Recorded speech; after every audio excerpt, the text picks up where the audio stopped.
Hi everyone, this is BL Story of Love. Stories like this do not start with fireworks. They start quietly, with exhaustion. Leo never planned to arrange drama for himself in Vegas. He just wanted to stop being afraid of tomorrow. The city he lived in was slowly crushing him. A gray apartment block on the edge of town, a rented room with a crooked window and a heater that worked only sometimes in winter. A narrow bed, a table with a laptop that was always on the verge of dying, a couple of chairs and a wardrobe where clothes smelled not of detergent, but of other people's lives, because half of them came from thrift stores.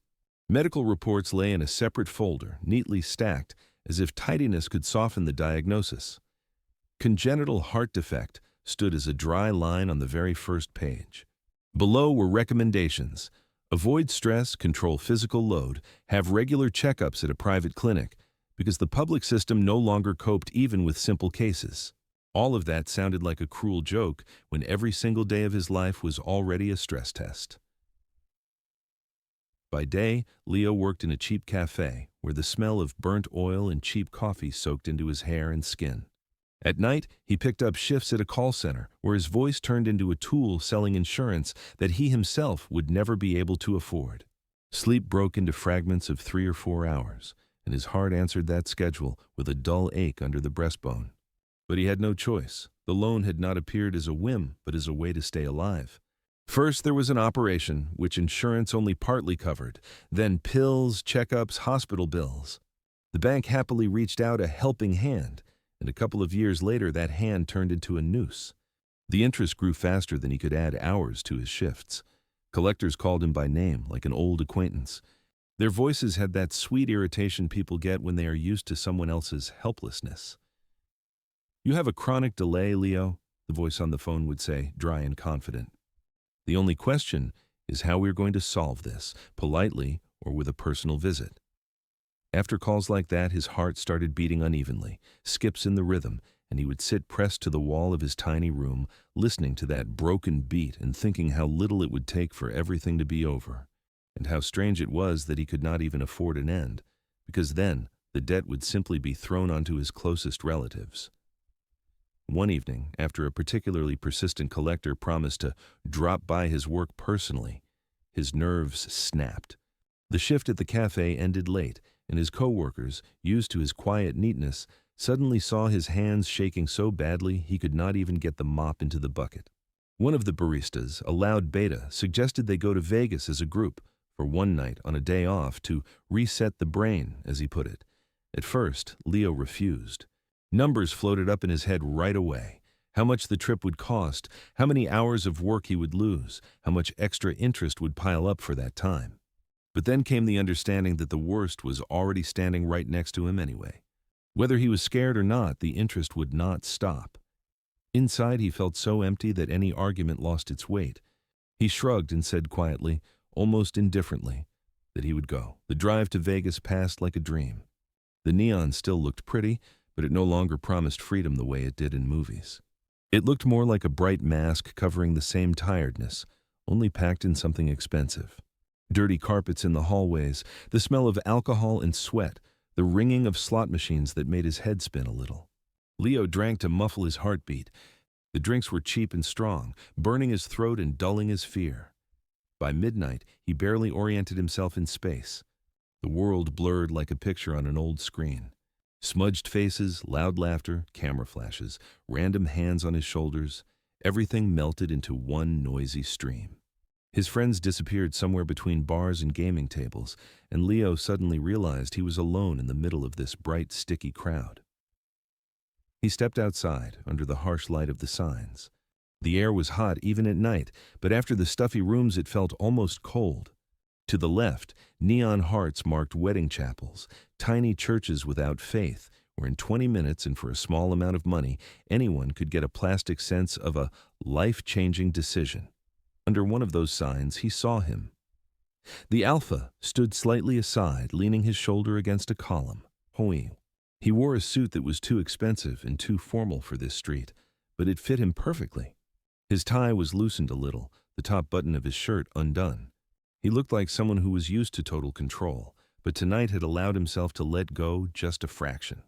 The tiredness in his face mirrored Leo's own, only this man's exhaustion was wrapped in luxury.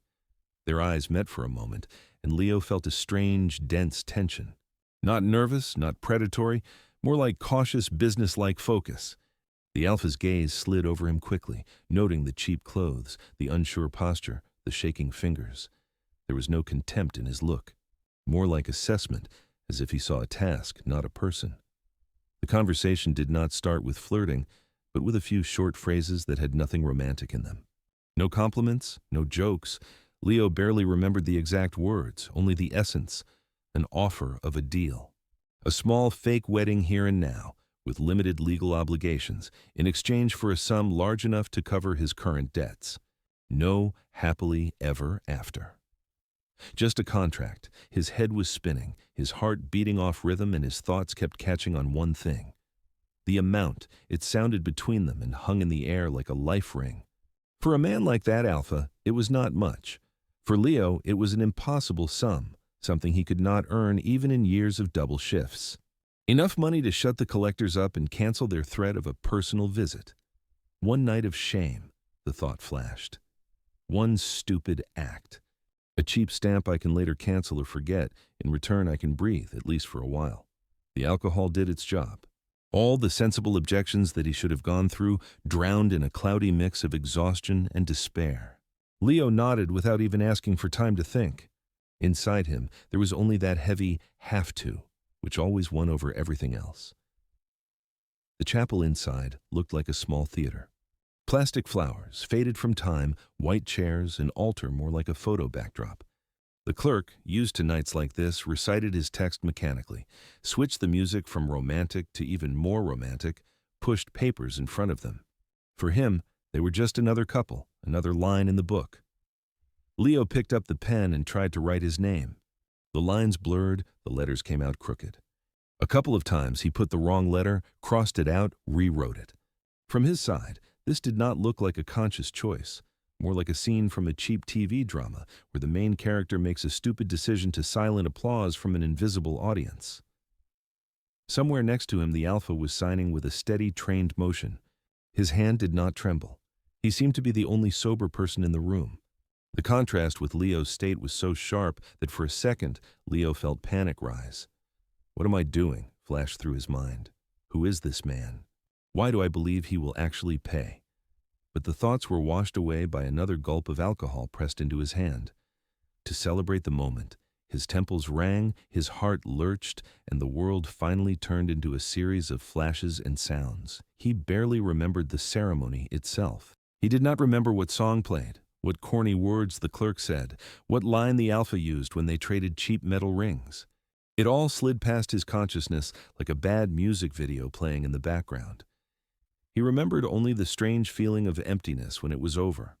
The clerk had already turned to the next couple. The table was left with a stack of papers, plastic cups, and a just-married ribbon someone tried to hang around their necks.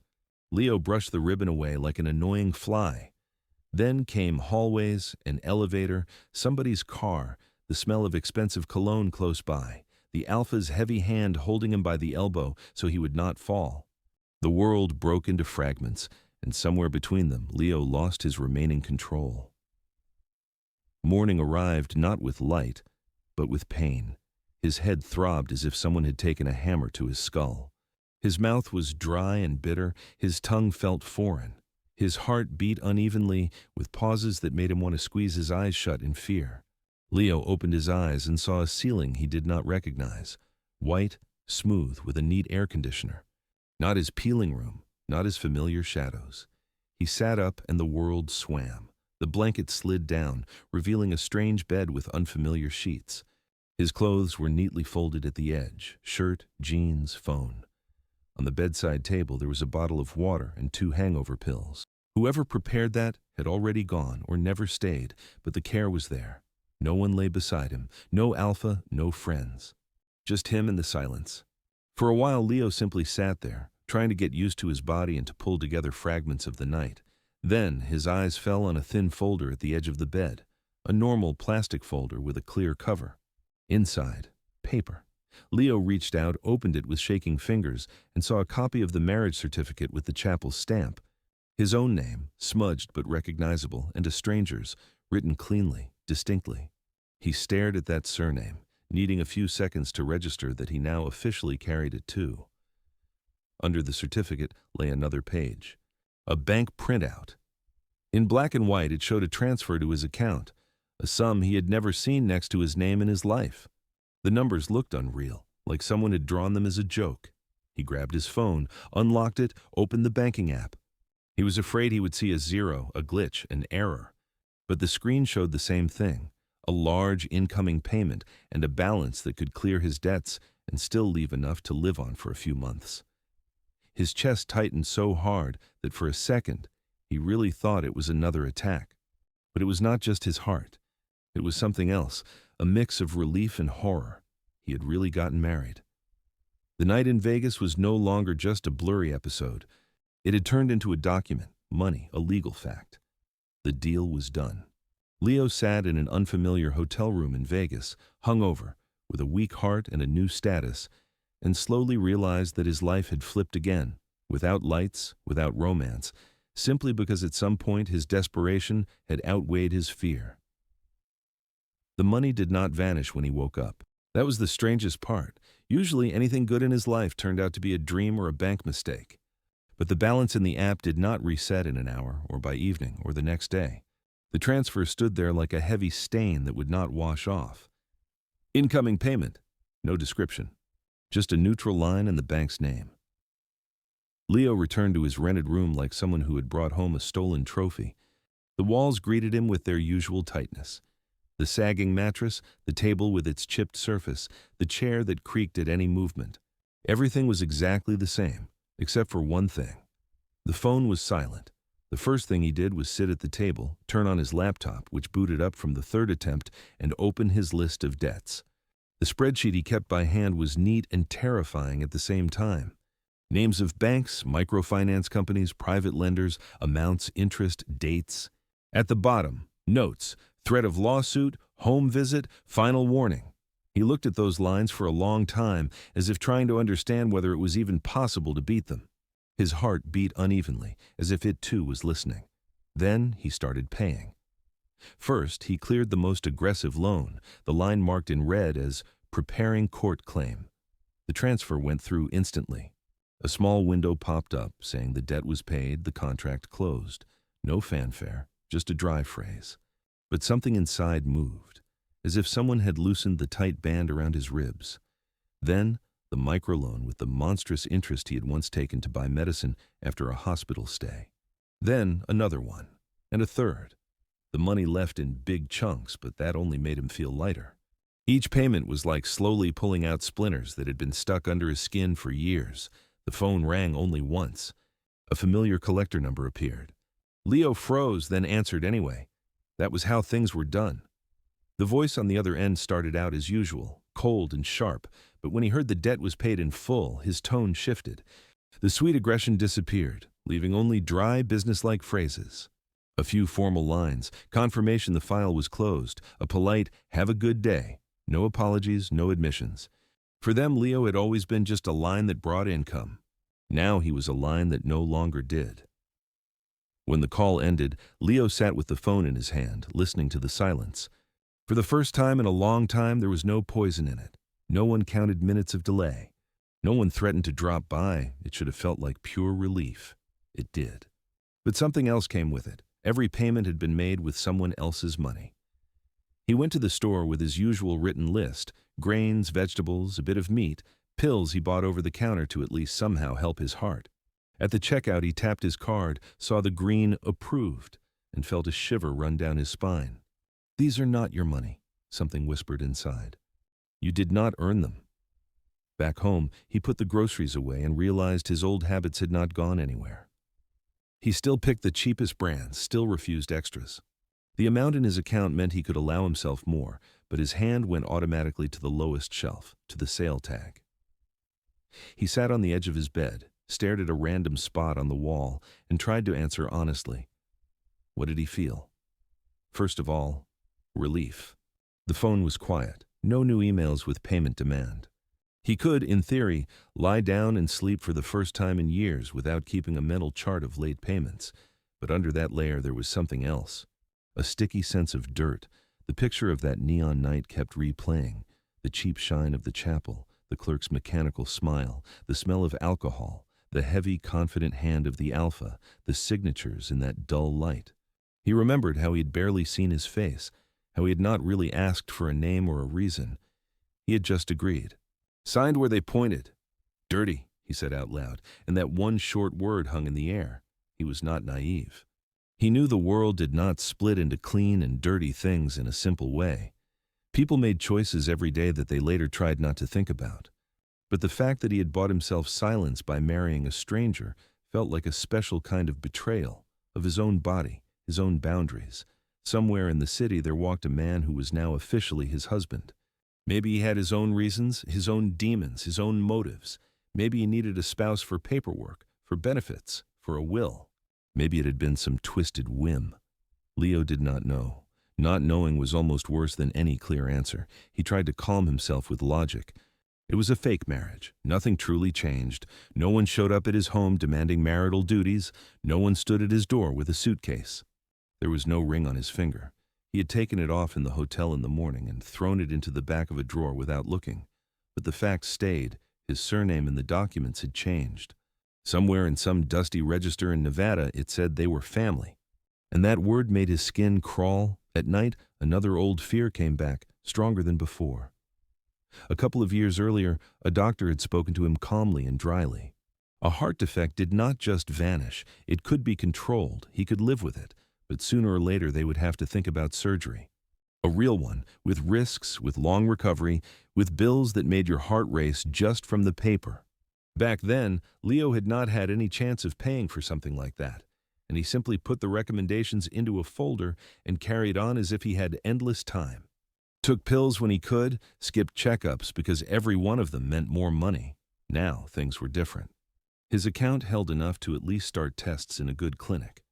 To have a proper echo scan, a stress test, a consultation not with a burnt-out district doctor, but with someone who truly knew what they were doing. But every time he opened the banking app and saw those numbers, his hand froze. This money is not for you, some hard part of his mind said. You have already sold enough. Spending someone else's money on your body too? He kept saving as if he were still living off his old paycheck. He went to the cafe, wiped tables, listened to the usual murmur of customers, smiled by habit. At night, he still sometimes picked up shifts at the call center, even though he did not need them as desperately. The habit of survival did not let go easily. His coworkers only noticed that his phone no longer screamed. One evening, the barista quietly asked if he had sorted it out with his creditors. Leo just shrugged. The phrase, "I got married in Vegas so they would stop chasing me," got stuck between his tongue and his throat and turned into a meaningless lump. At night, he woke up to his heart racing like a trapped bird. Sometimes the opposite, to a long, scary pause between beats. He sat in the dark, planted his hands on his knees, counting inhales and exhales until his rhythm settled again. In those moments, thoughts of the clinic hit especially hard. He imagined bright corridors, smiling receptionists, the smell of antiseptic. Imagined taking out his card, paying, and each bill screaming, "Paid for by a wedding." It made him want to hide under his blanket like a child. He did not call his doctor. He only called the bank's hotline, just to check once more that all of his contracts were truly closed, that there were no hidden tails left. The operators patiently repeated the same information, gave dates, confirmed amounts. With every such call, the outer world grew a little calmer. The inner one did not. More and more often, he caught himself waiting for a continuation. A call, an email, any sign from the man he was tied to on paper. Logic said that Stranger had got what he needed in Vegas. His benefit had been the marriage itself, not any further contact. But some part of Leo still listened for every unknown number. Sometimes he opened his desk drawer and felt for the small box where he had thrown the ring. The cold metal answered the pads of his fingers. He never put it on. He just checked that it was still there, as a physical proof that he had not imagined everything. On the surface, his life did become a little more normal. He could afford fresh fruit, smile at the cashier, pay for a monthly travel pass instead of counting coins every day. He could send a little money to his mother without explaining where it came from. He could, in theory, call a doctor, but the quieter the outer world became, the clearer the same question sounded inside him, like a jammed record. What will you really pay for this? He knew too well that every deal had not only an obvious, but also a hidden price. Interest that is not written down, but still collected. Life had never let him go without an extra payment. He did not believe this time would be any different. He lived like a man who had suddenly been granted a stay of execution. Breathing was easier now.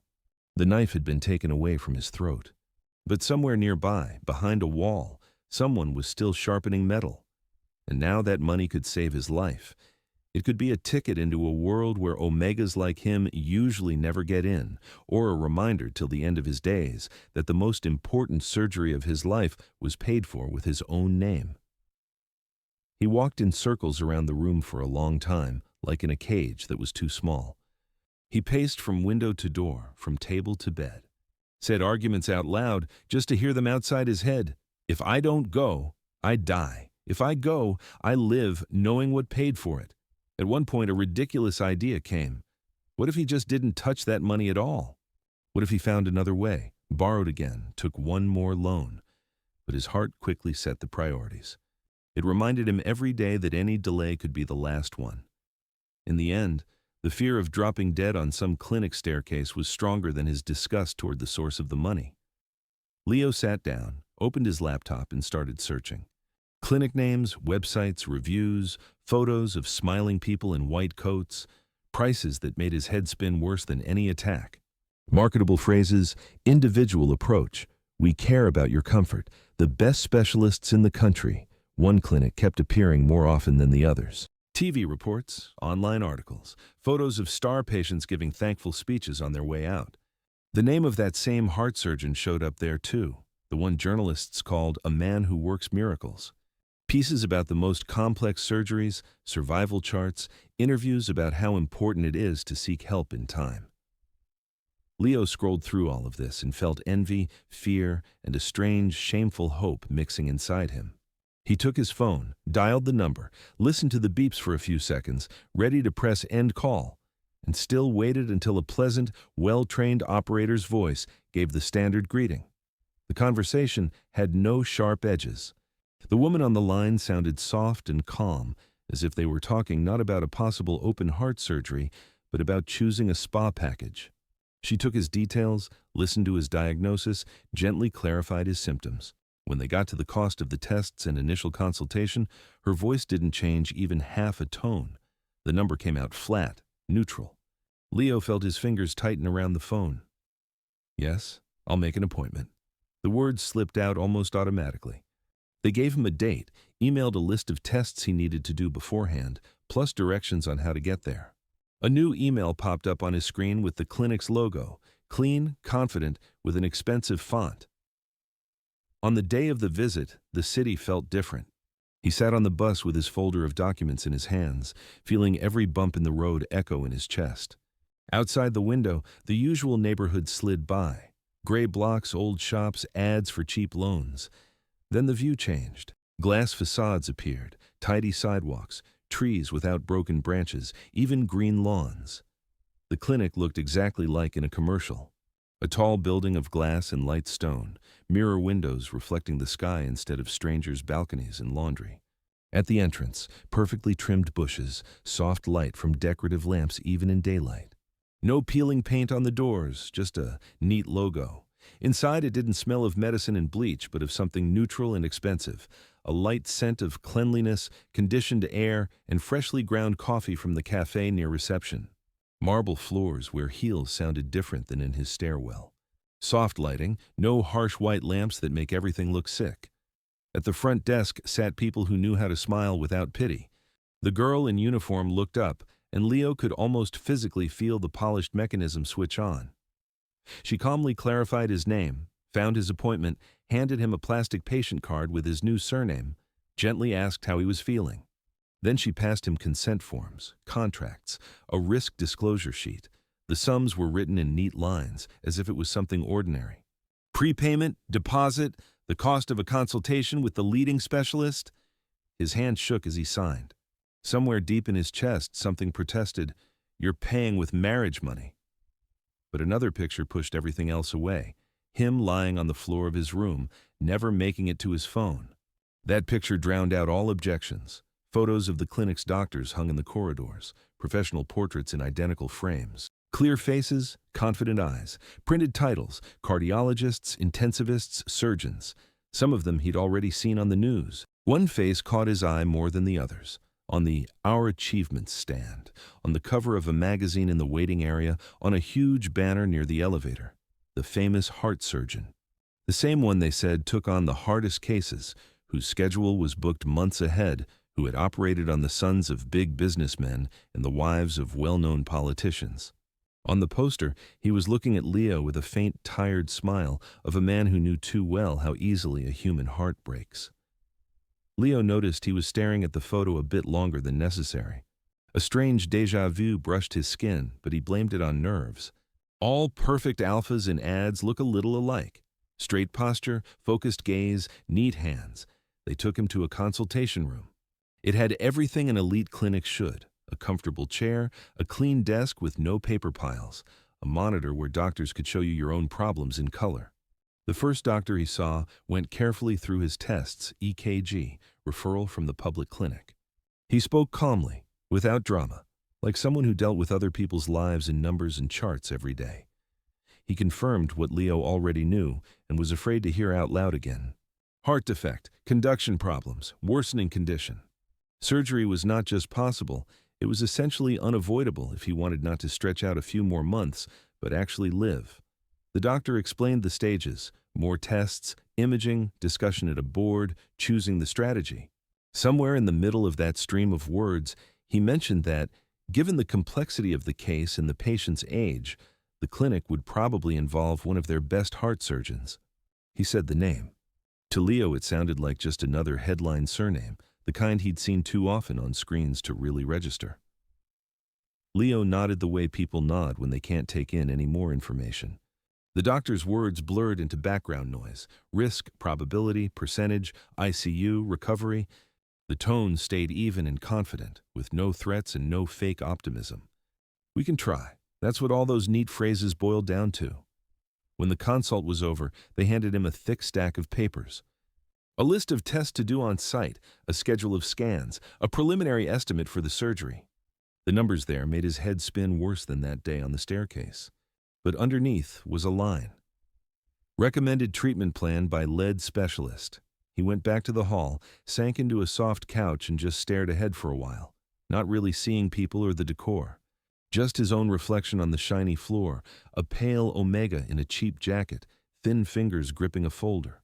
Around him, a glossy world where people in expensive clothes solved their problems as casually as he once decided what to buy for dinner with his last cash. It's already started, flashed through his mind. This wasn't a fantasy or a childhood horror story anymore, not a vague one day you might need surgery. He had signed, registered, become a line in the clinic system.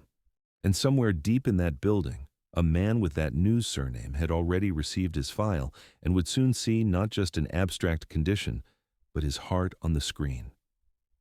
From that moment, his life was officially split into before and after the surgeon's knife. And the name of the man who would hold that knife was still just a cluster of letters on a wall. Preparation for surgery stretched out over weeks, although to Leo it all felt like a badly edited video. Jump cuts, no transitions. Today, blood work. Tomorrow, echo, the day after anesthesiologist consult. Between those points, there was only the corridor, the ward, and time spread thin over anxiety.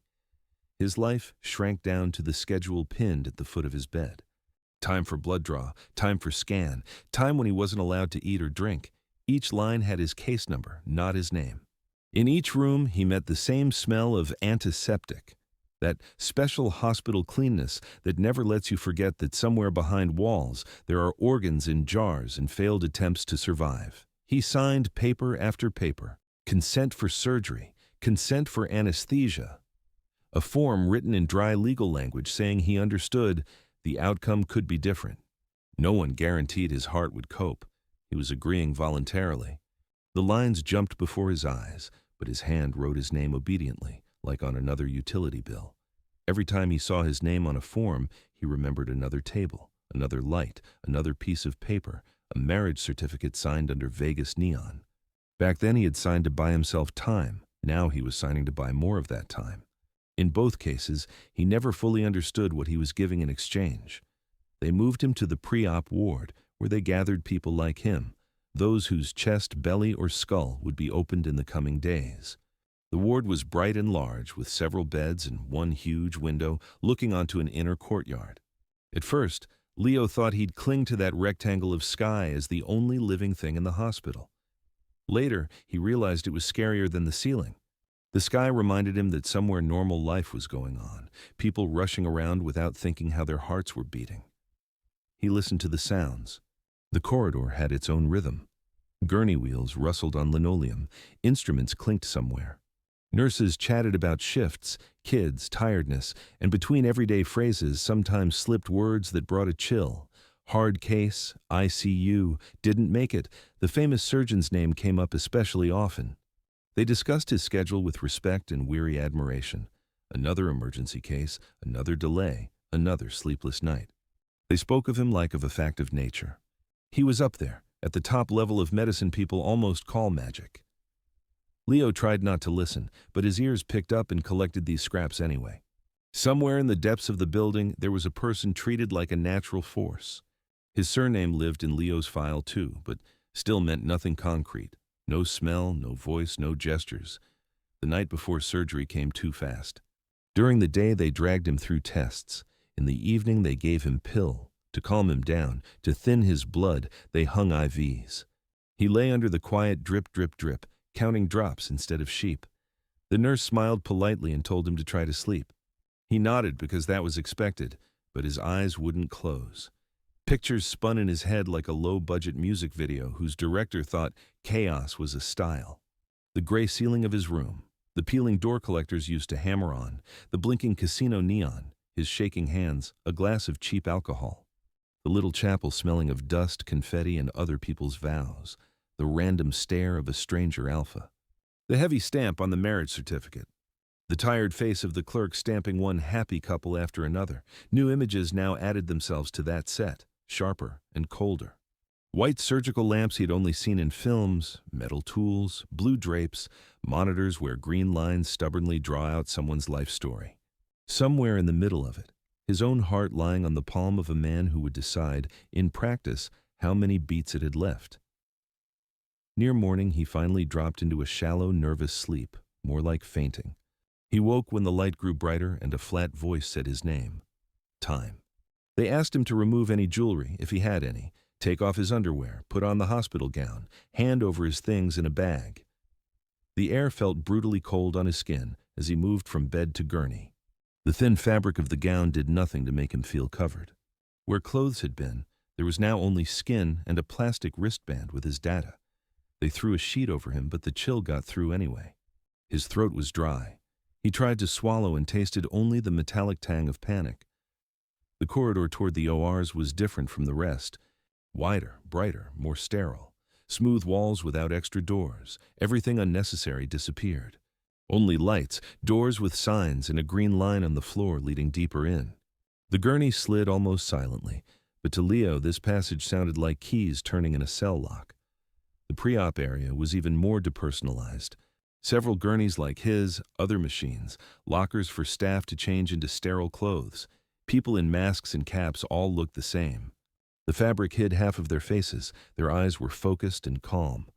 They spoke in short phrases, polished to muscle memory. They started another IV, checked his blood pressure, took his pulse. Cold electrodes stuck to his chest. The monitor next to him came to life with a green line. It jumped nervously, refusing to settle into a smooth rhythm. The anesthesiologist leaned in and said a few reassuring words, explaining they'd give him medicine, he'd relax, fall asleep, and wake up in ICU. Leo nodded, though the words drowned in the roar of his own heart. His body was already starting to sink under the light sedative wave. Thoughts slowed down, edges blurred, time thickened. In that soft, floating state, any change became sharply noticeable. He felt it not with his eyes. The air changed density. As if not one man, but a whole mass of attention walked into the room. The team around him straightened a little. Someone adjusted their mask, someone moved a cart. The inner rhythm of the room tightened, became more focused. The chief surgeon walked in almost silently, but the little reactions around him drew his outline.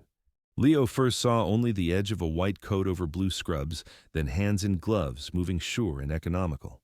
A disposable gown over the shoulders, a cap on his head, a mask on his face. His eyes were open, alert, focused. The doctor quickly scanned the monitors, double-checked the doses with the anesthesiologist, asked a couple of questions about the last readings. His voice sounded level and deep, with that particular shade people get when they're used to giving orders without raising their tone. Leo heard the voice, and the world jolted. The sound hit not his ears, but his memory. Somewhere deep inside, a door he had tried to forget swung open. Neon, a cramped chapel, a stranger's scent of expensive cologne over alcohol. A hand on his shoulder, heavy but not rough, the tilt of the Alpha's head as he turned to the clerk. That low, slightly hoarse "yes" said, under the murmur of a driver, under the rough laughter of some MC from the next casino. Back then he had been drunk, scared, and lost, so he hadn't really memorized the face. But the sound? Yes. The body stores different details for different people. Some remember smells, some hands, some a snatch of a song.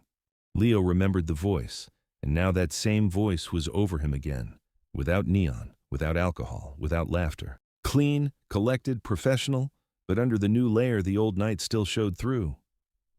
No, flashed in his mind, childish and ridiculous. That can't be him. He forced himself to look up. Through the fuzz of sedatives, he saw the eyes, the line of the brows, the familiar tilt of the head when the doctor glanced at him again. The mask hid the lower half of his face, but the upper half was enough. Cold rolled down his spine. His heart switched to a wild, chaotic beat. The monitor picked it up instantly. The green line broke into jagged peaks. The beep sped up and went higher. The surgeon, his surgeon, the one in charge, glanced at the screen for a second, then at Leo himself. Their eyes met. For a moment, Leo thought something shifted in the other man's gaze, too. Just a little. Barely. As if a puzzle had snapped into place. He recognizes me, flashed through Leo, and that made it even worse. Sweat beaded on his forehead. His palms were damp. His breathing quickened. His lungs seemed to forget how to work evenly. Everything inside screamed, "It's him, your husband, the same stranger from Vegas. The one whose money paid for this operation, the one you signed yourself to under neon. And now he's here, in mask and gloves, about to hold your heart," the anesthesiologist said, something calm, adjusting the drip. The words blurred together. Leo tried to focus on something else. The cold surface of the gurney, the pressure of the cuff on his arm, the crinkle of the disposable sheet. But his focus kept snapping back to the one person in the room. The surgeon said his name again, checking his response, asking if he was ready. To reassure him, he used the standard line they tell everyone. He was in good hands, the team was ready, everything would be done properly. These words were meant to build trust. For Leo, they sounded like a verdict. Good hands. The same hands that once wore a wedding band in a Vegas chapel. You made vows even if you didn't believe any of them. Some stray thought flickered. And now you're going to cut me open. The anesthesia rose like warm water, first in his fingers, then arms, then higher. The edges of the world smeared, sound grew thick, faces lost shape. Two things stayed clear enough for his brain to register before the dark came. First, the random night alpha from Las Vegas and the famous heart surgeon half the city trusted were the same man. Second, his accidental husband now literally held his life in his hands. Not as a metaphor, but as an organ they were going to stop, fix, and start up again. The last thought before the darkness closed in was terrifyingly clear. If he wants, I won't wake up. And no one will ever know we were already tied together once under someone else's neon. For Leo, the surgery dissolved into solid black between his last spike of panic and his slow, thick awakening. In his personal timeline that day became a hole, a gap that left only a scar on his chest and a foggy sense that death had stood very, very close. For Vic, that day shattered into an endless chain of details, milliseconds, decisions, and tiny flickers of needles. He remembered it too clearly. That was exactly why this operation felt like one that, by all rules, should never have happened. The patient's surname on the morning list hadn't caught his eye. Just another set of letters. Tests, diagnosis, age, risk group, omega ticked. A standard hard case, the kind the clinic kept him on for.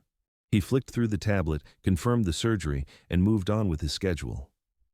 The click happened not on the screen, in pre-op. First, there was a faint shift in the air, a tension when he came up to the gurney and saw the patient's face. Half-closed eyes, hazy from meds, pale skin, the thin line of an old catheter scar, and familiar features. The cheekbones, the shape of the mouth, a small mole near the temple. Vic felt for a split second as if the floor had gone from under his feet. Vegas neon, the smell of cheap alcohol and sun-warmed skin, the dim lamp in the chapel, the Omega's shaking hand, holding a pen over the marriage certificate. Vic's own tired smirk as he signed his half, convincing himself it was just a transaction, just a piece of paper no one who mattered would ever see. He had not held onto the face as clearly as the voice and the mood, that mix of exhaustion and desperate resolve. But his memory, it turned out, had carefully stored this image too. Now that box opened, something unpleasant twisted inside him. Pure professional instinct and his personal life slammed into each other. By every protocol, he should have stopped. Told the anesthesiologist there was a conflict of interest. Pulled a colleague aside. Handed the patient off to another surgeon. Stepped back, filled out forms, explained it to the board. Done everything properly. But seconds don't stretch out for ethics. The IVs were already running. The anesthesiologist was midway through dosing. The team set for transfer to the OR. Leo's heart beat fast and uneven. The monitors traced that same pattern, which meant, delay now and you're playing Russian roulette with extra bullets. Vic caught the Omega's gaze. For a fraction of a second, the haze cleared. He saw the same recognition he felt. Fear snapped together with surprise, and underneath to his shock, there was something else. Trust out of habit. Not to him personally, but to the white coat, the man in charge. Too late, his inner voice said coldly. He's already under. Any switch now is extra risk. The professional mode snapped into place like a lock on an instrument. Inside, everything unnecessary shut down. Vegas was pushed deep back. Only the defective heart remained, the knot of vessels, the valves, the tissue he needed to repair without destroying. The OR greeted him with its usual cold metal and hot light. The smells were different here, sterile, flat, controlled. The noise too, structured, rhythmic, beeps, soft voices, short commands. Years had fused all this for Vic into a state of pure focus. This was his territory. He scrubbed up to his elbows, slow and mechanical as always. Brush, warm water, soap, disinfectant, the same motions over and over until his skin almost went numb. It was a little ritual, washing away everything extra. Today there was too much to wash off: gown, gloves, mask, 3 layers between him and the world, face shield, cap. By the time he stepped up to the table, there was nothing left of Vic Rain, the night alpha from the chapel, only the surgeon's eyes. Under the lamp, the metal instruments gleamed. The anesthesiologist called out the depth of anesthesia. The heart monitor shifted into a more even, though still fragile rhythm. Leo lay motionless, chest rising evenly under the ventilator. His face under the mask looked both like a stranger's and disturbingly familiar.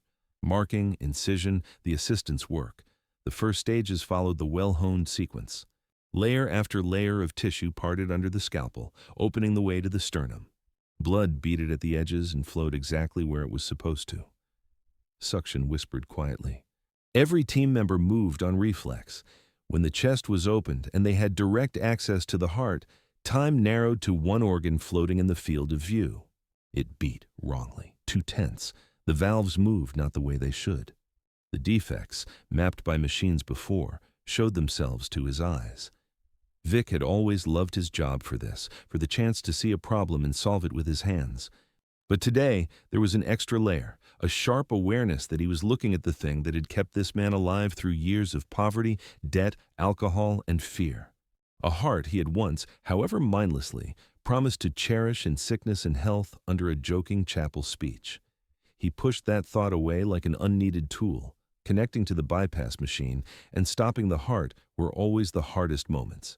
Every time he trusted the machine, the team and his own memory. Every time it was a small jump into a pit he had to climb out of. When Leo's heart was finally stopped, the OR filled for a moment with a dense silence, cut only by the sounds of the bypass and ventilator. The work began. He moved as always, precise, fast without jerks, cutting away what needed to go, reinforcing weak spots, placing patches where the tissue was damaged, fixing valve structures.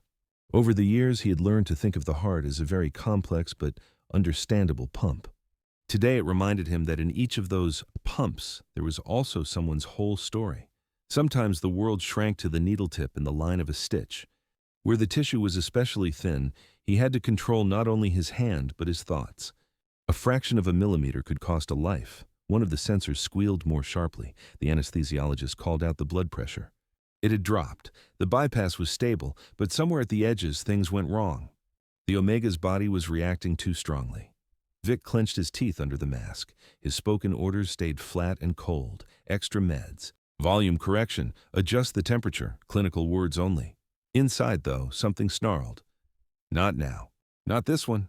He caught himself on that "this one" and pushed back with irritation. He wasn't allowed to single out patients. He wasn't allowed to decide anyone was special. Everyone under his knife was equally important and equally fragile. And yet his thoughts kept dragging up that other picture, the same man under different light, in different clothes, with hoarse laughter and despair in his eyes. The team felt the extra tension, but asked nothing. Everyone had their job. In the OR, no one asks unnecessary questions before the heart is restarted. The numbers steadied after a few minutes that felt endless. Pressure inched back up. The monitors stopped falling. Sweat under his cap suddenly became noticeable. Vic took a quick breath and forced himself into another clean metal position. Carry on as if nothing else existed. Final stitches. Checks. One more adjustment. And at last, the moment he always felt like a silent gong inside. Time to restart the heart. The bypass machine slowly eased off, letting the heart take over again. Stitches all held, valves were in place. In the chest lay a silent organ, like a crouched animal. Everyone in the room held their breath the way they always did at that point. For them, it was a familiar risk. For him, there was an added fear. What if, right now, this heart simply refused to remember its work? A small electric shock, another. The line on the monitor twitched. Something jerked in the chest, pulled itself together, and beat. Once, again. A third time. The rhythm was messy, irregular, but it was there, alive, stubborn, taking back control. Vic watched it like he was listening to a new melody. The heart was coming back. The bypass kept backing it up until it was clear the pump was handling it. The numbers settled. The anesthesiologist's face eased. The assistants exchanged looks. Someone exhaled quietly.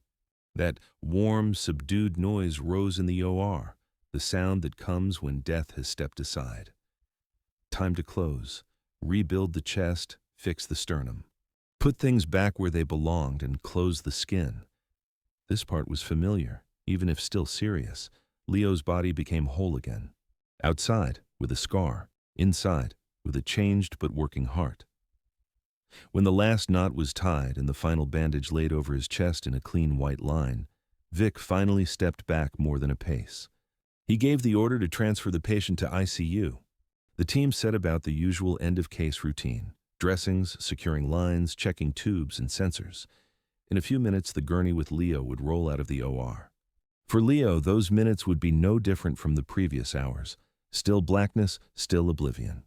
For Vic, they had already become a crossing. He peeled off his gloves, one, then the other. The plastic snapped away with a soft pop. The mask still hid his face, the cap his hair. Under them there was a tiredness he could show only to the mirror in the empty surgeon's room. Inside, a heavy thought was knocking, one that wouldn't wash off and wouldn't leave. He had just saved the life of a man he had once, in a drunk, senseless night, traded vows with in front of an over-cheerful chapel clerk. A deal he'd written off as a mistake had come back in the most literal way. The surgery that shouldn't have happened had taken place anyway. And now between them, there wasn't only a joint piece of paper, but a heart he had touched twice, now as part of his duty. The gurney with Leo disappeared behind the ICU doors. The team started preparing for the next case. Vic's schedule had another surgery that day, another hard patient, another chest to open and close. He knew that in a couple of hours he would put on the mask, gloves, and gown again. He would step again into the bright light of the operating room, become a pure function again. But somewhere under the white coat now lived a new crack, the understanding that the past doesn't stay in Vegas no matter how hard you try to forget the neon. The real storm was only beginning, and not on the table, but beyond it. In intensive care, an Omega would wake up who remembered not only pain and stitches, but also the face under the surgical mask. And then both Vic and Leo would have to admit a random hangover marriage had become a knot you could no longer untie without cutting your own hands.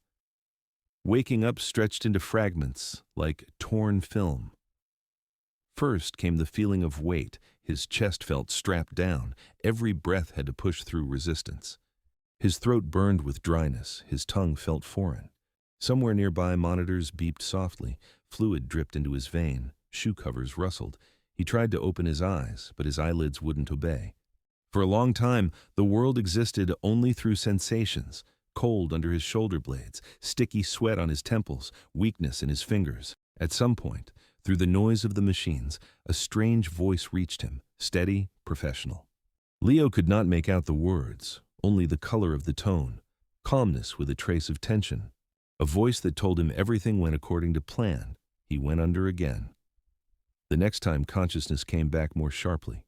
He dreamed of lamps, a white ceiling, a drawn-out beep. He blinked, and this time his eyes listened. Someone in a mask leaned over him, checked his pupils, asked simple questions. What is your name? What month is it? Where does it hurt most? Leo answered in short phrases, choking on his own breath. Every sound echoed in his chest as a dull ache. His memory first clung to the surface. Surgery, papers, the noise of gurneys. Then, like a flash, came the face under the surgical mask. That same gaze, the familiar line of the brows. The Vegas night rose beside it like someone else's movie. Neon, the chapel, a shaking pen over the marriage certificate, the expensive cologne of a stranger alpha, his calm, slightly tired smile. No, I imagined it, his mind tried to insist. His body answered with cold, sticky fear. His heart, already frightened by the intervention, jolted in his chest. The monitor instantly showed the spike. The nurse automatically put a hand on his shoulder, whispered something soothing, but the meaning drowned in the general hum. The first 24 hours after surgery blurred into short awakenings and collapses. They moved him from the OR to intensive care, where everything served one goal: watch, count, record, not let the body slip over the edge again. Every few minutes someone came over, checked his blood pressure, oxygen level, pulled up his blanket, adjusted the IVs. Leo learned to recognize them by their footsteps and voices. A quiet, gentle nurse whose hands were always warm. A young doctor with fast speech and a nervous smile. The senior nurse who spoke briefly and to the point.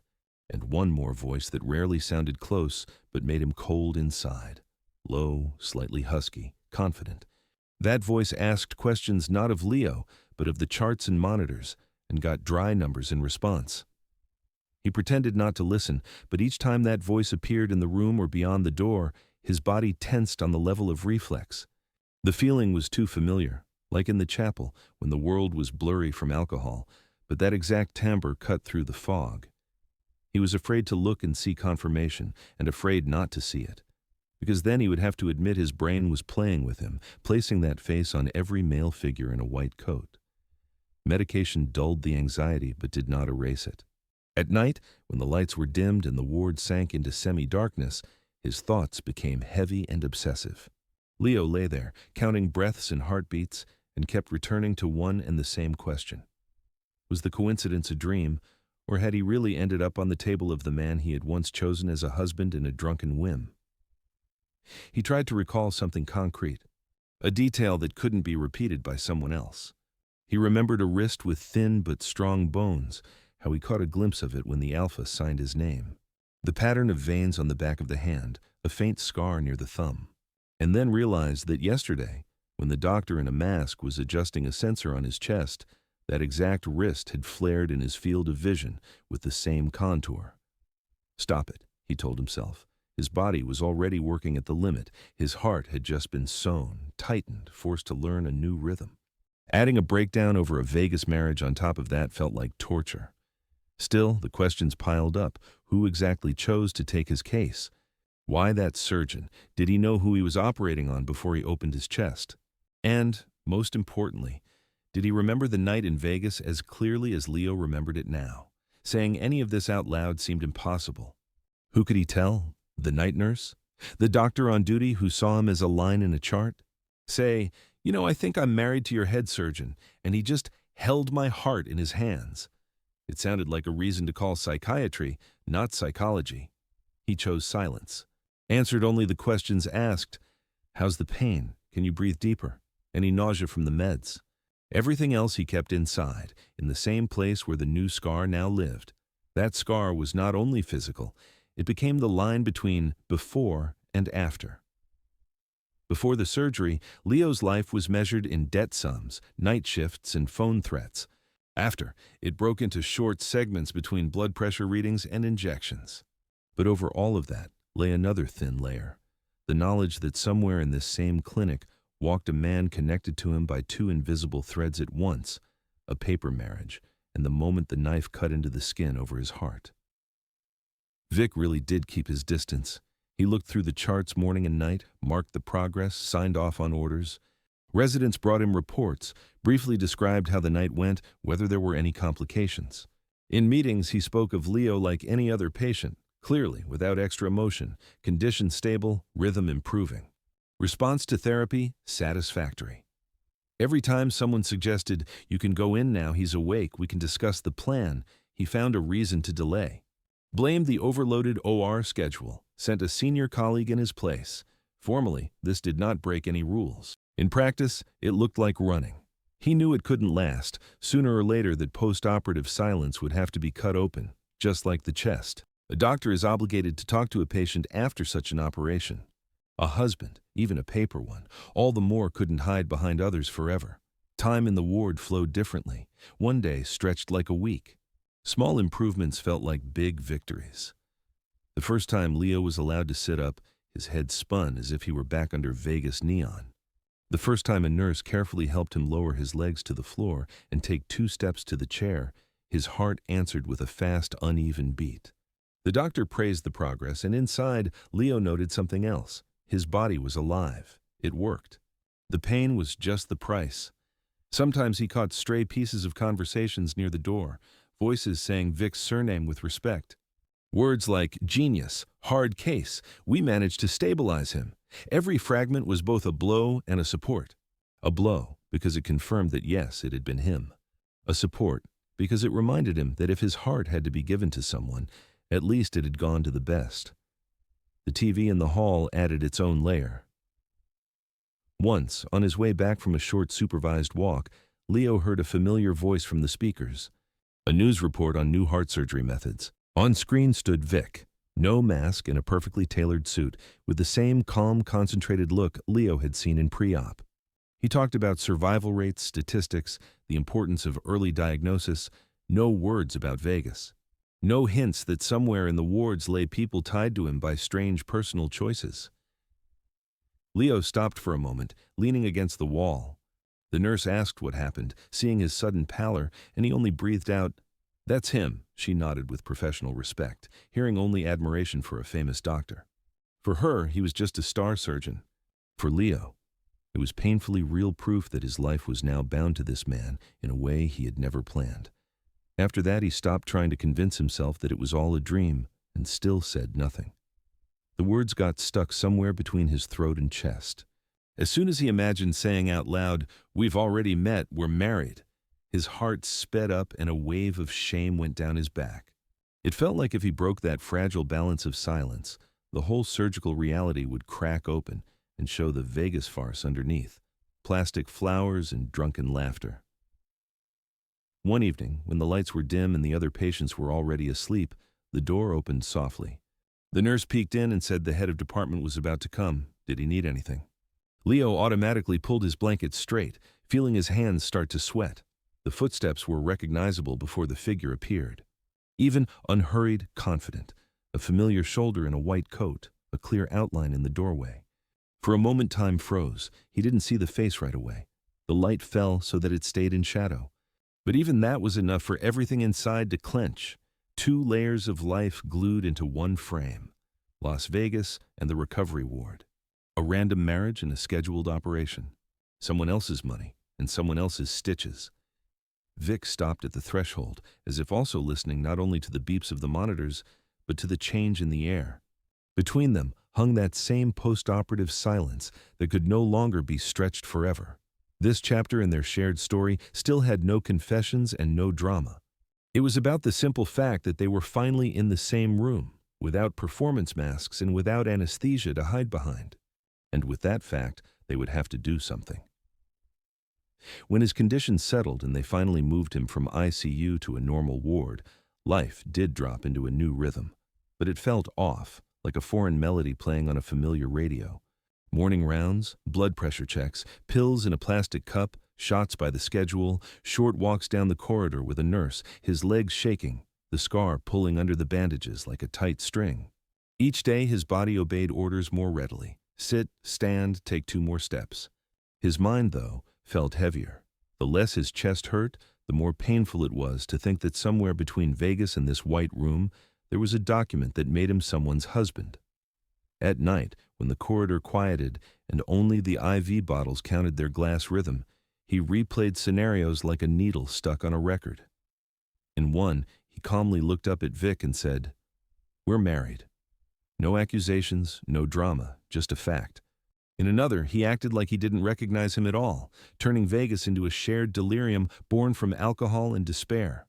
In a third, they both admitted it was a mistake, signed the annulment, and parted like 2 strangers from a night bus. Each version ended badly in its own way. Scandal, silent hatred, or that special emptiness when someone erases you so neatly that it's as if you never existed. The legal reality stayed straight as the scar on his chest. Somewhere in a Nevada registry lay a valid marriage certificate with his name and a stranger's surname side by side. On the bank account that had saved him from collectors, the transfers from that night were still recorded. Every card payment now echoed as, "I'm spending money that belongs to the person who is my spouse on paper." Even his new fragile freedom, the right to lie in an elite clinic instead of a crowded public hallway, was a direct result of that neon deal. Vic appeared in the new ward no longer as an abstract genius from a screen, but as head of the department. His visits were short and controlled. He came in with the morning rounds, looked through the chart, asked a few standard questions about pain and breathing, lightly ran his hand near the bandage. His voice was calm, professional, exactly as a surgeon's voice at a patient's bedside should be. There was no trace of Vegas in those minutes, no chapel, no transfers. Only, "Your condition is stable, progress is good, we'll continue the current treatment."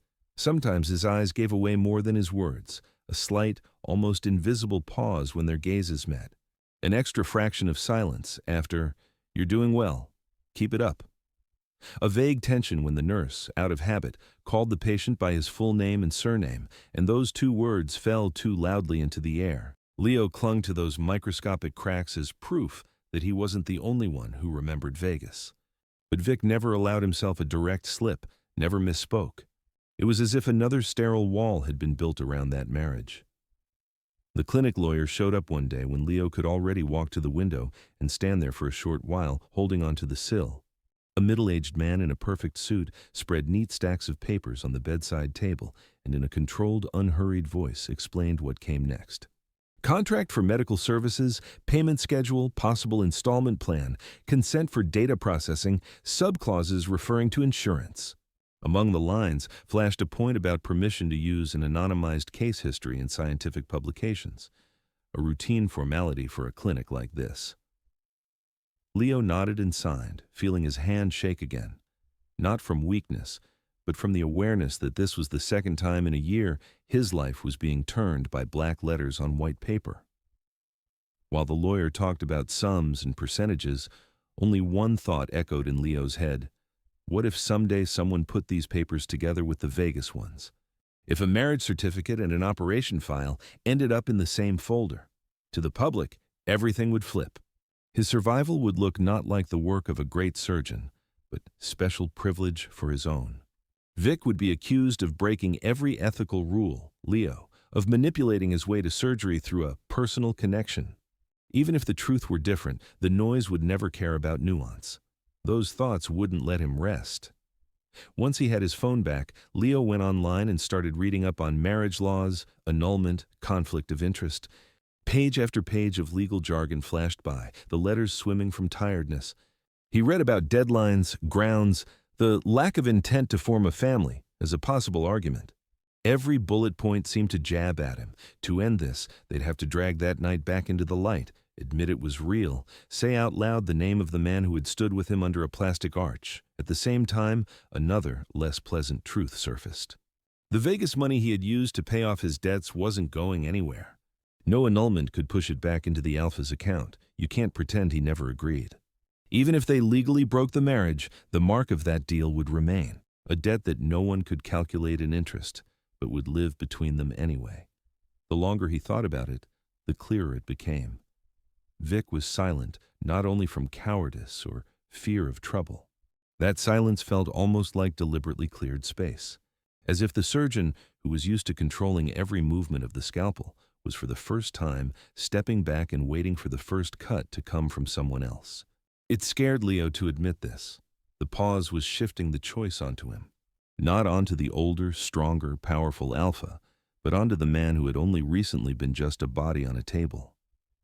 One evening, when the daytime noise had already faded and the night shift had just taken over, Vic came later than usual. Not with the rounds, but separately. He checked the wound, asked if there was any new pain, looked at the monitor numbers like always. And at the door, before leaving, he paused as if fighting with himself. His voice came out quieter than usual, without the normal clinical distance. He said that before discharge there would be some personal questions they should discuss in private, only one sentence, but for the first time it clearly hinted that there was something between them beyond the surgery schedule. Leo's answer stuck in his throat. He already had the words lined up. I remember. We're married. This didn't just disappear. Instead, he squeezed out a dry, okay, and dropped his eyes to the sheets, like a school kid hiding a bad grade. Vic nodded, as though he hadn't expected anything else, and left. The door clicked shut, leaving behind an even thicker silence. Now it was full of anticipation. That night, Leo barely slept. He lay on his back, feeling his heart beat a new rhythm under the bandages, and realized that his life was standing at another crossroads. He could keep pretending the marriage didn't exist while the papers gathered dust in archives. He could wait for Vic's lawyers to handle everything, turning him into just another case processed without emotion. Or, for the first time in a long while, he could take a step not out of fear, not out of need, but out of the desire to decide himself who he was going to be from now on. A random mistake in the biography of a great surgeon, or a person who at least tried to speak. Toward morning, as the sky outside grew pale, he finally closed his eyes and almost whispered into the empty room. I'll say it myself. It wasn't a promise of love or hope for a miracle. It was a decision not to let yet another someone else write his next page. In the morning, when the nurse brought his pills and the day's procedure list, Leo asked for one extra thing, surprising even himself. If possible, to add him to the list of patients the head wanted to see personally before discharge. She blinked, but nodded and made a note on her tablet. From that moment on, the marriage no one knew about stopped being just a hidden paper in a Nevada archive. It slowly started turning into a conversation that would decide how his new heart would live from here on. The conversation did not happen when it's easier or when it's convenient. It happened when the system itself glitched. It began with a small, almost routine bit of carelessness. A junior admin worker, one of those who double-check each file, was going through patient data against internal records.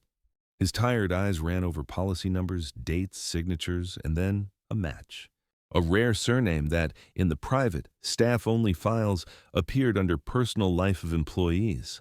The same surname in the documents of a patient who had just had a major heart surgery. At first, it was just odd. An Omega with that name in Nevada was already unusual. An Omega saved by the chief heart surgeon, an interesting coincidence, but nothing more. Yet the human brain cannot help putting puzzles together. A vague rumor that Vic once had some murky Vegas marriage had floated around the clinic for years. Nothing proven, just fragments of gossip. And now, a surname showed up that matched one in an old, half-hidden marriage register. All it took was one person looking up from the screen to ask his boss, "Are we sure this is just a coincidence?" to set the chain in motion. The corridors weren't buzzing yet, but the air had that density it always had before a storm.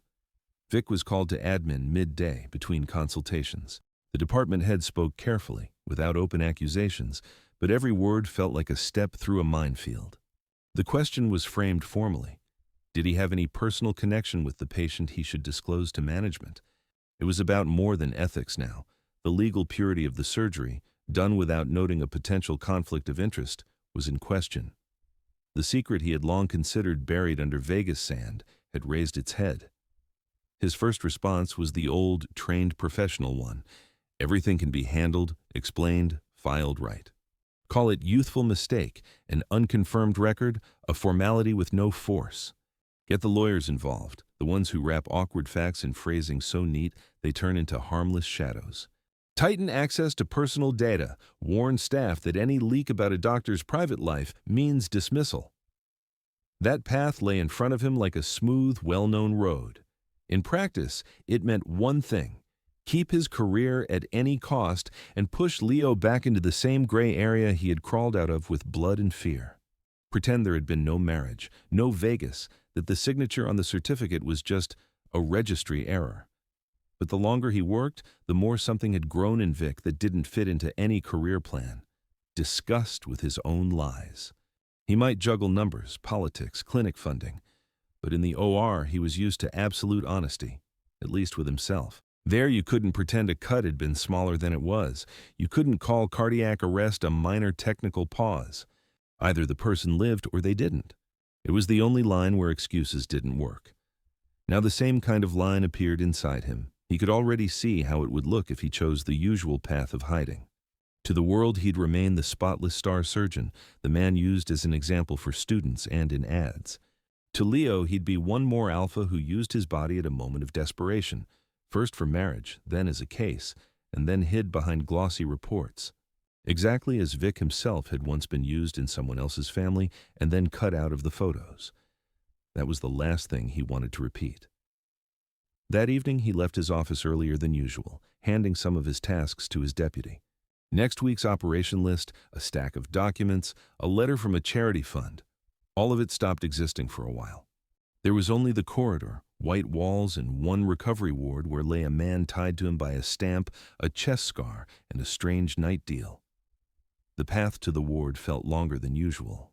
Every second gave him time to change his mind, turn back, think of an urgent OR call, stop at the nurse's station, give a brisk order that the patient be moved to another doctor, and close the matter. But every such imagined turn ran into the same picture. Leo in a cheap shirt under neon, his hand shaking over the forms, and Vic's own too calm, "Sign here." He knocked differently than usual. Not the confident, quick knock of a doctor on rounds, but slower, like a man coming in another role as well. The ward was quiet. The monitor ticked steadily. Outside it was getting dark, the city turning into scattered beads of light. Leo was half sitting with a book in his hands, holding it more as a shield than to read. When the door opened, he instinctively tried to hide the tremor in his fingers, but his heart reacted anyway. With a visible jump, the monitor recorded. Their eyes met. This time, not as doctor-patient, but as two people who knew too well there was another invisible layer between them. Vic could feel two habits pulling him in opposite directions. The first, talk about his condition, the scar, the rehabilitation plan. The second, finally call things by their names.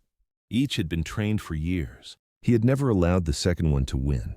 The choice he was about to make would look insane in the professional world. Own up to the link with a patient before any official investigation. Admit he had operated on someone he was married to. Then likely step aside from such cases, maybe even lose his right to operate in this clinic for a while. Give up a part of himself that had always been measured in saved hearts and successful surgeries. But for him, this choice meant something else as well. Was he willing to stop hiding inside his status and profession to avoid dealing with his own mistakes? Was he ready to admit that outside his perfect resume, he had actions no one could answer for but him? He looked at Leo and understood. If he slipped back into the role of doctor who must not discuss personal matters with patients, He would kill not only that man's trust, but also his own right to see himself as more than a machine. A thought flashed. You're risking your career for someone you have no normal memory with, just a washed-out night in a medical chart. But another followed, heavy as stone. That's exactly why it matters. If they had a fairy tale love story before Vegas, a beautiful romance, family blessings and all that, it would be too easy to blame everything on feelings. Now it was a bare, unpleasant adult decision. Take responsibility for another person's life, not only on the operating table, but beyond it.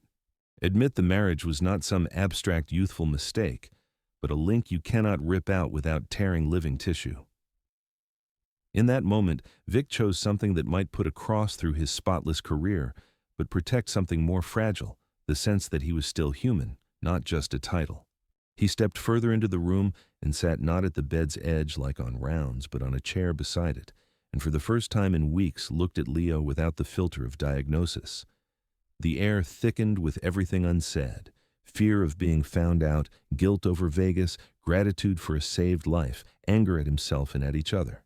In that pause, a new line was forming, a conversation where they would stop being just surgeon and patient and become the two men a neon night had already tied together a long time ago. From here, every word could change everything: discharge, contracts, reputation, future operations. But not speaking would mean leaving yet another Omega in the story, saved in body, finished off with silence. And Vic, who was used to opening chests and returning hearts to life, finally understood. Now he was operating on his own fate. No anesthesia, no assistance, with the same risks as on the table. He opened his mouth, not as a doctor, and from that moment on, his career stopped being the only measure of who he was.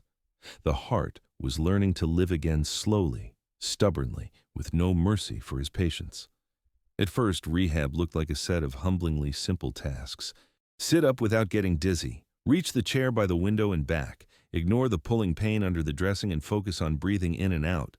The nurses called it excellent progress. But for Leo, each day felt like a small war, against his own body, against fear, against a lifetime habit of backing down. He couldn't get used to the new rhythm of his heart for a long time. It beat differently, not like the uneven, jerky metronome he'd lived with before, always listening for the dangerous pause. Now the beats were deeper, stronger, as if someone had installed a more powerful engine behind his ribs. At first, it scared him. Each smooth beat felt suspicious, like something too good to be true. For a while he kept pressing his palm to his chest to make sure the sound was still there. Under his fingers, he felt not only warmth and gauze roughness, but that strange knowledge, this rhythm, this line instead of the old one, the result of someone's precise movements in the OR. The movements of a man he remembered under chapel neon and under the white glare of the surgical lamp. A man who had first become his husband and only then his savior. The thought sometimes warmed him, sometimes burned. His days were laid out almost like a child's schedule. Mornings started with blood pressure and temperature checks, quick questions from the nurse and the boring but necessary bandage inspection. Then breathing exercises, when they forced him to inhale and exhale through a plastic device with little balls inside. Each ball that rose to the right mark was a small win over his past, where any effort ended in an attack, then a short walk down the hall. At first balancing on the rail, then with the nurse, later alone, carefully but without anyone's hand on his elbow. Every trip to the door and back seemed laughably tiny compared to his old sprints between two jobs, buses, and trains. But it was these slow laps around the ward that convinced him. His body was no longer a time bomb he was afraid to use. The doctors were happy about the numbers. His pulse was steadier, his blood pressure more or less stable. His blood work no longer looked like a disaster graph. Leo got praised for discipline. He took his pills on time, didn't try to be a hero, didn't ignore his weakness. For him, the true discipline lay elsewhere, in choosing every day to live with this scar, this new heart, and the story that had been stitched into his chest along with the sutures. Vic appeared in his life in controlled small doses, like a strong medication you can't take too often. Sometimes he came in during the morning rounds like any doctor, in a white coat with a tablet, asking dry questions about how Leo felt. At those moments, the professional distance between them rose again like a concrete wall. They talked about temperature, medication schedules, exercise plans. Their conversations could have been recorded and shown in a lecture as a perfect example of doctor-patient communication. But sometimes the wall cracked. It happened in small things. The evening he came not by schedule, and instead of the hospital dinner, a neatly packed box from a real cafe appeared on Leo's table. Another time, when Vic stayed in the room a few minutes longer than needed, listening carefully as Leo tried to describe a strange tingling in his chest, not as a symptom, but as a new feeling he would have to learn to live with, or when Vic quietly switched one of the drugs to a softer option, even though the old one was allowed by protocol, simply because he could see how badly Leo's body handled it. Leo caught those moments with painful sensitivity. In each of them, he suddenly sensed not only professional responsibility, but something that didn't fit into the word duty. It scared him almost as much as it comforted him. All his life, he'd been told never to depend on an alpha, that any kindness from them was an investment, and the bill would come eventually. Now he was forced to see that some of these gestures didn't fit his old script. He tried to keep his inner distance, reminded himself that this man was a world-class surgeon who had no time for other people's feelings. That their marriage had been a deal, even if now it had taken on different colors. That outside this hospital room, Vic had a life Leo knew nothing about. Colleagues, conferences, maybe people who believed they were much closer to him than a random omega from a cheap motel. And still, every time the door opened and that familiar measured step crossed the floor, Leo's heart reacted not only because his muscles and nerves had been trained that way. Inside, that same strange mix rose up again. Safety and you're not needed. The feeling he always drowned in when someone gave him more attention than the rules required. Rehab was different from his old life in one important way. Here, he was finally allowed to ask. The physical therapist patiently explained what movements he could do and what he still had to avoid. The dietitian didn't dictate a strict list of bans, but asked what Leo actually liked to eat and how they could fit that into a new regime. The nurses didn't brush off his anxious questions. They answered in detail, without treating him like a child who couldn't understand anything. That respectful approach hit the most painful points. Before surgery, he was used to his body being a field for other people's decisions. His health had been an argument in fights with collectors, his diagnosis a background for someone else's pity or manipulation. Now he was being invited into every discussion about his own heart. And to his own shame, sometimes he got lost in that freedom. It was hardest with Vic. Where others saw authority, Leo saw the man who in one night had become his source of money, the name on his marriage certificate, and now the surgeon who had literally taken his heart apart and put it back together. There were too many roles tangled in one person to see him as just a good doctor. Sometimes he caught Vic's gaze, holding on a fraction of a second longer than needed to assess a patient. There was no sugary romance in that look, but pure professionalism wasn't there anymore either. It felt more like a cautious acknowledgement that there was now space between them that neither of them could ignore. In those short moments, Leo understood. It wasn't only his body going through rehab. His inner world, long adapted to survival on the edge, was now forced to plan.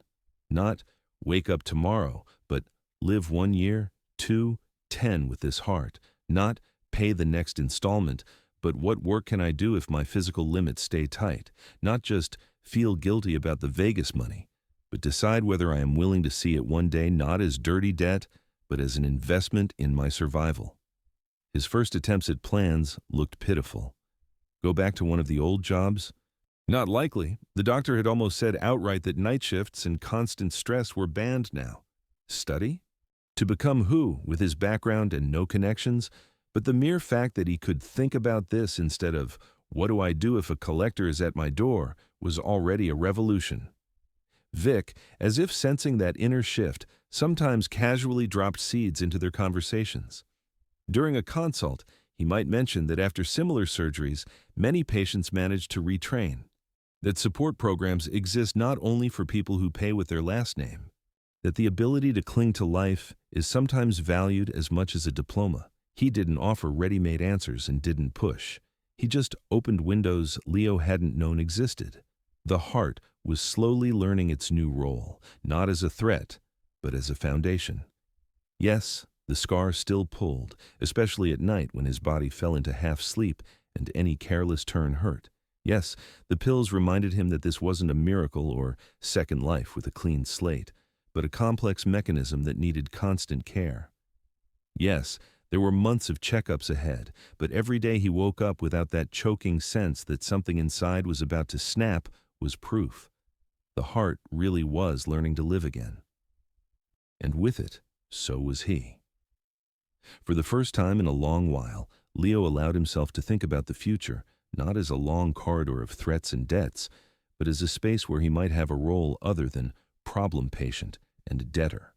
And as much as it scared him that at the other end of that road walked a man with the same kind of scar, only invisible inside, he caught himself more and more often on one thought.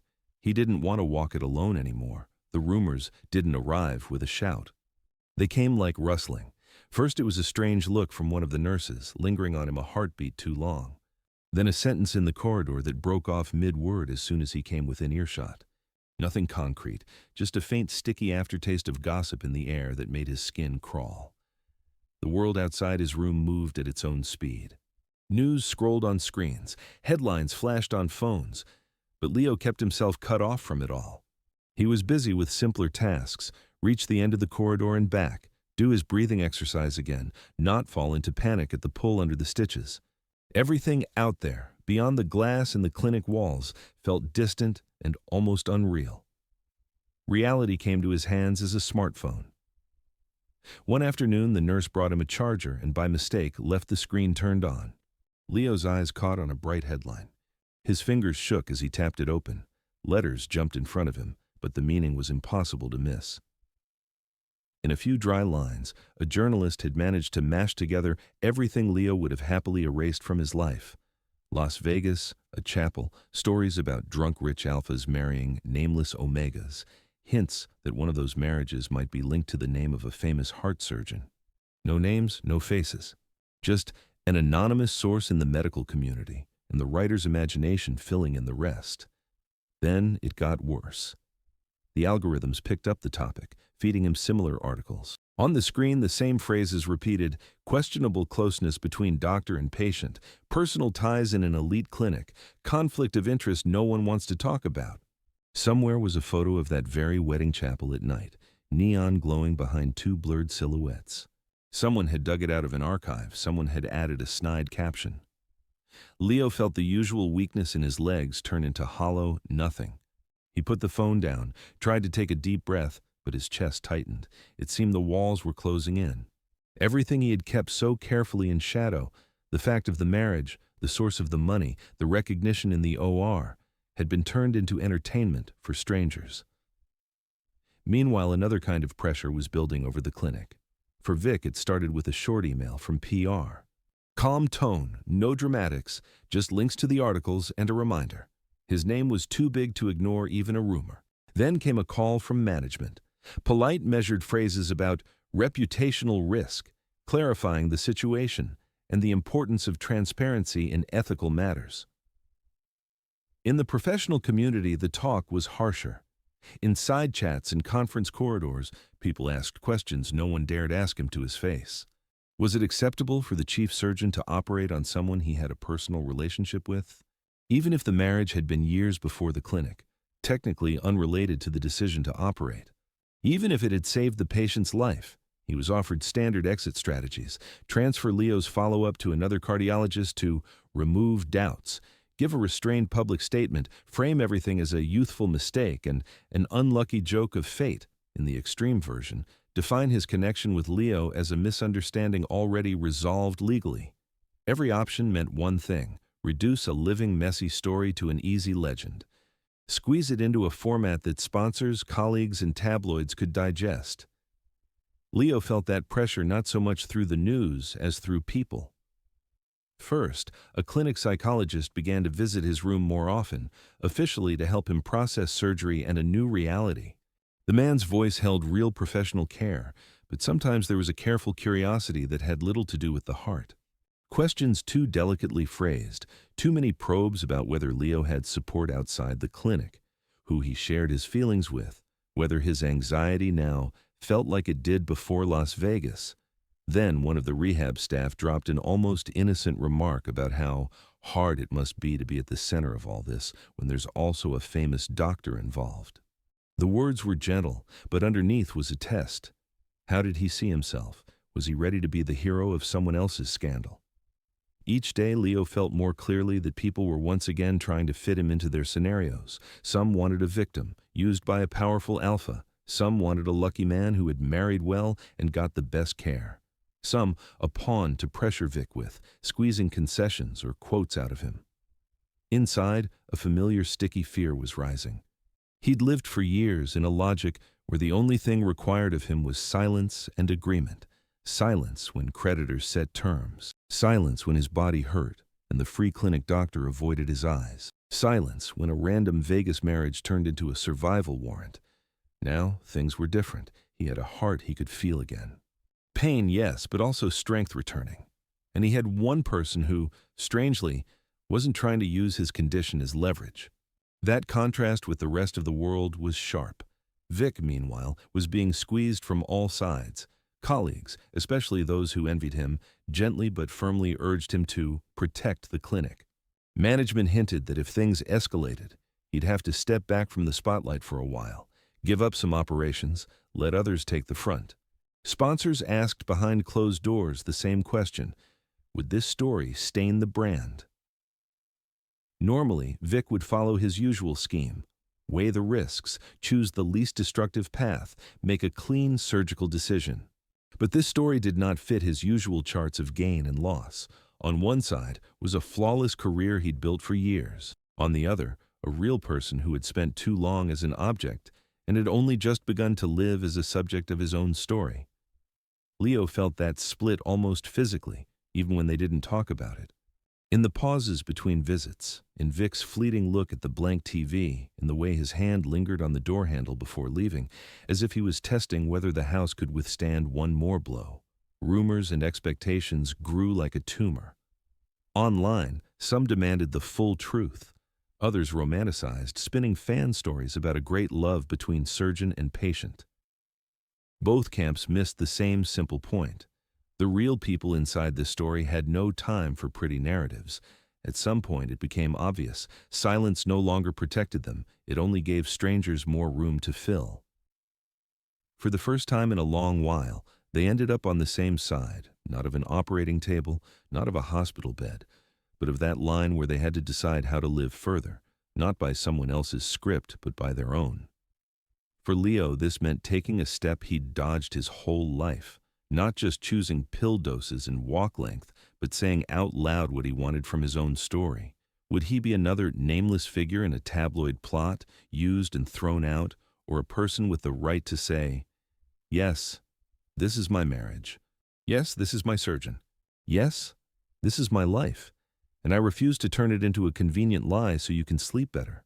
For Vic, this meant something just as frightening. Admitting that his perfect image of a doctor with no personal life, no mistakes, and no weaknesses had been just another mask, like the staff smiles on clinic posters, and that choosing to stay with Leo not as a case but as a partner could destroy a big part of what he had built. But backing out now would mean repeating what he hated most, sacrificing someone else's life for his career and hiding behind the word inevitable. The outside expectations didn't vanish. They still pressed in, shaped into letters from lawyers, hints in interviews, careful questions from colleagues. But for the first time, they had an inner support that had nothing to do with money or rankings. That support was frighteningly simple, a sense that the truth, however uncomfortable, was still lighter than playing another role in someone else's show.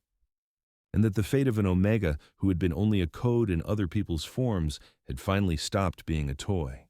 Now, every decision to recognize the marriage, set boundaries, speak or keep quiet, was no longer a sentence handed down from above, but a choice they alone would answer for.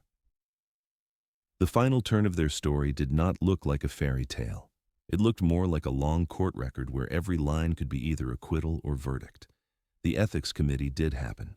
A cold room, several people at a table, stacks of papers. Vic's name was spoken evenly, officially, without the usual aura of admiration. Leo wasn't there, but he felt every movement of that machine. He sat at home, in a new and still unfamiliar quiet, and understood. Right now, they were deciding not only a doctor's status, but also how legitimate their shared life would be allowed to be. The decision turned out less destructive than they feared, and more painful than they hoped. Vic's career wasn't destroyed, but marked. He was asked to step down as the face of the clinic. Fewer interviews, fewer media projects, no more ad campaigns. He kept the operating room, research, the right to teach. But the halo of flawless hero of the covers was peeled away carefully, like a sterile bandage, leaving a trace underneath. To many, this would sound like a fall. To him, it felt strangely like honest relief. He no longer had to pretend to be a man with no personal life, no mistakes, no soft spots. And he no longer had to live, knowing his status rested on a hidden lie. The press noise didn't vanish overnight. The peak passed when it became clear there was no wild corruption or secret VIP stream behind the story. What remained were dirty whispers and the occasional article that surfaced like trash from the bottom of the feed. Vegas still popped up in headlines as a handy symbol of someone else's reckless night. But even journalists got bored repeating themselves. The real changes were happening in the quiet places cameras never reached. The home where Leo moved after he finished rehab wasn't a luxury mansion or a sterile apartment that felt like an extension of the hospital. It was a bit more than ordinary and a bit less than a showcase. Light walls, simple furniture, a cabinet with medicine in plain sight, and a small corner set up as a workspace for a doctor who now spent more time on consults and research than on TV shows. The scar on Leo's chest had finally healed, paled, stopped flaring with pain at every move. But the habit of putting his hand over his heart stayed. He did it automatically. In the morning before getting out of bed, in the evening on the couch, in rare moments when his heart sped up. From emotion, not illness. Every time his fingers felt that steady rhythm. A thing he had never had before. That sound was not a gift of fate, but the result of specific work by specific hands. Each beat reminded him his current life hadn't appeared from nowhere.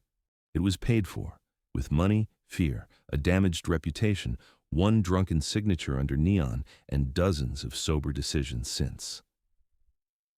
The talk about a new vow began with paper. The old Vegas marriage certificate lay in a folder with all the documents Leo had handled in the darkest months of his life. IOUs, bank notices, letters from collectors. The paper itself was as thin and meaningless to the touch as back then, but its sense had changed. Once it had been a life ring he grabbed in pure despair. Later, a source of shame, a reminder of what he had sold his name for. Now, a fixed point the world refused to stop arguing about. They sat at the table, the folder lying between them like someone else's biography. Vic was no longer afraid of consequences. He had gone through the worst scenario, lost part of his status, and found himself still alive. Leo had stopped seeing the certificate as a police file. For Vic, it had been a dot in a career without faces. For Leo, a dot in a life where he always belonged to someone. The decision to formalize their union again didn't come as a romantic impulse. It sounded like a quiet, logical conclusion. If they had to answer for this marriage anyway, let it be one they weren't ashamed to stand behind. They chose an ordinary city registry office, not Vegas, not some exotic ceremony, not a scenic location for pretty pictures. Striped linoleum, plastic chairs, a line of people for whom this was the day, and others who just wanted a stamp and to leave quickly. Sitting in the corridor, Leo felt his pulse speed up again, this time from simple nerves, not from a failing organ. He turned his passport in his hands, the paper getting damp from his palms. Two images flickered in his mind. The night chapel with its sticky floor and synthetic wedding cake frosting, and this office, where no one offered champagne, no one promised forever love. They just gave the state one more couple with a shared last name. Vic looked unusually simple. No white coat or no perfectly pressed interview suit. No mask, just a dark shirt, a coat folded over his arm, his habit of checking the time even though they weren't in a rush. People glanced at him. His name and face still sometimes sparked recognition, and then looked away, seeing he was here not as a public figure, but as a private person. The ceremony took minutes, a couple of formal questions, the registrar's flat voice, dulled by too many stories. When Leo heard their names spoken together, followed by "are now legally married," something pinched in his chest. This time he was sober. This time he understood what he was signing. This time, across the table, sat not a tired, random alpha closing a hole with money, but the man who had seen his heart from the inside in the most literal way. They signed. No toast, no kiss for the camera, no applause.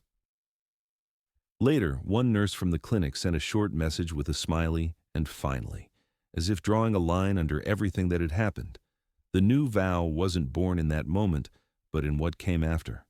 It showed up in little things.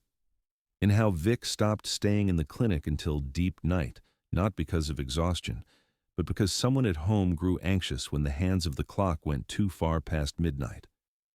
In how Leo learned to say no, not only to doctors and journalists, but to his own old fear that still sometimes ordered him to disappear so as not to bother anyone. One evening, with a light rain tapping the windows and the house filled with normal, everyday sounds, water running in the kitchen, the neighbor's TV murmuring through the wall, they sat together on the couch. There was no special reason.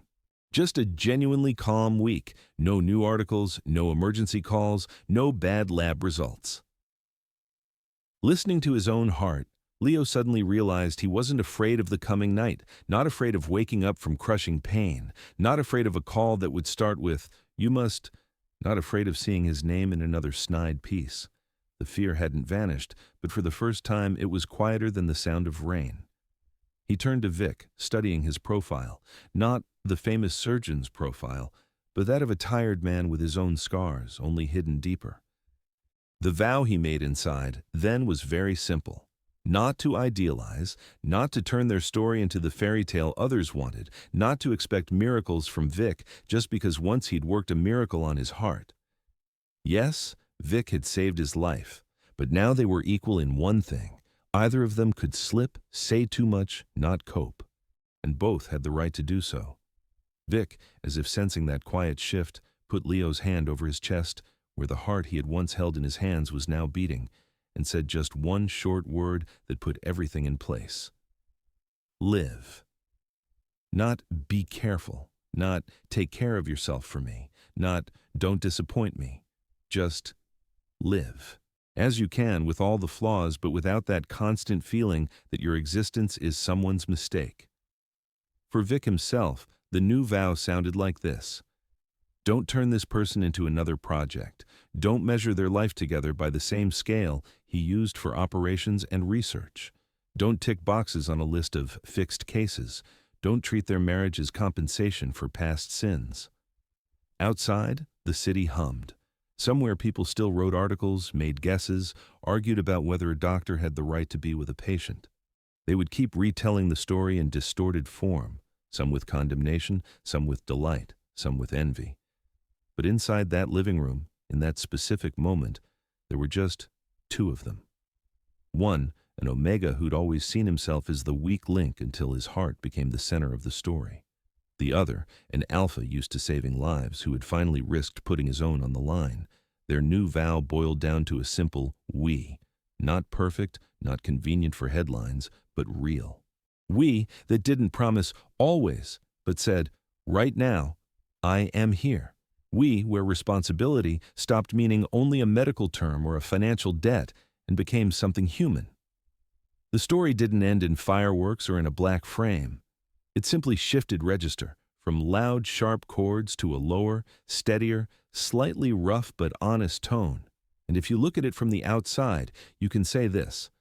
Two people, tied together by a random drunken signature under Vegas neon, went through pain, fear, scandal, and an operating table, so that in the end they could decide for themselves what the word we means.